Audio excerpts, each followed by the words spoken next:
Moi, mä oon Emilia ja mä haluaisin kertoa, minkä takia kannattaa lähteä vaihto-oppilaaksi. Tästä tulisi 3 asiaa, minkä takia mä suosittelen vaihtoon lähtemistä. Ensinnäkin ne muistot, aivan uskomattomia. Sitten sä pääset näkemään ja tutustumaan niin ihaniin ihmisiin. Mä en olisi ikinä uskonut, mutta sä saat niin kuin elinikäisiä ystäviä. Ja mä tuun varmasti näkemään mun ystäviä, ketä mä sain vaihdossa jälkikäteenkin. En malta odottaa.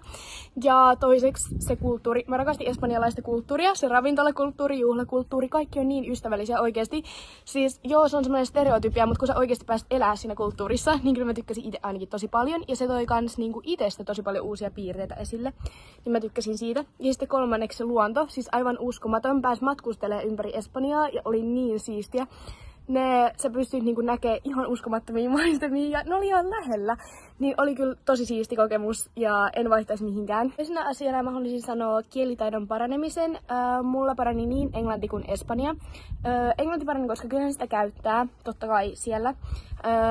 Ja toisena tietenkin espanja, kun siellä olin. Mä en ollut itse ikinä opiskellut espanjaa ennen kuin mä lähdin Espanjaan, että se vähän jännitti.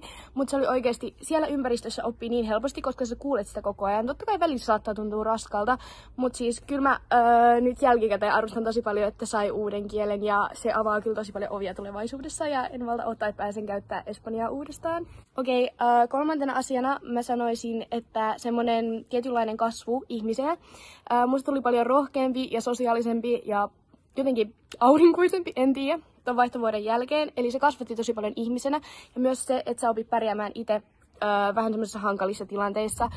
Esimerkiksi jos sun pitää mennä ihan uuteen kouluun, ympäristöön, sun pitää saada kaikki uudet kaverit. Se saattaa jännittää täällä tosi paljon, mutta se oikeasti, että sä pääset tekemään sen. Totta kai sulla on siellä apuja, sulla on organisaatioapuna, mutta sit kun sä pääset itse tekemään sen, niin se kasvattaa sua tosi paljon ihmisenä ja se tuo myös itsevarmuutta tosi paljon, että sä pystyt siihen. Ja niin se oli mun mielestä niin tosi hieno asia oppia vaihtovuodelta. Okei, tässä oli tää mun video. Kiitos paljon kun katsoitte ja mä haluaisin vielä toivottaa paljon tsemppiä niille, ketkä on lähes just nyt vaihtoon.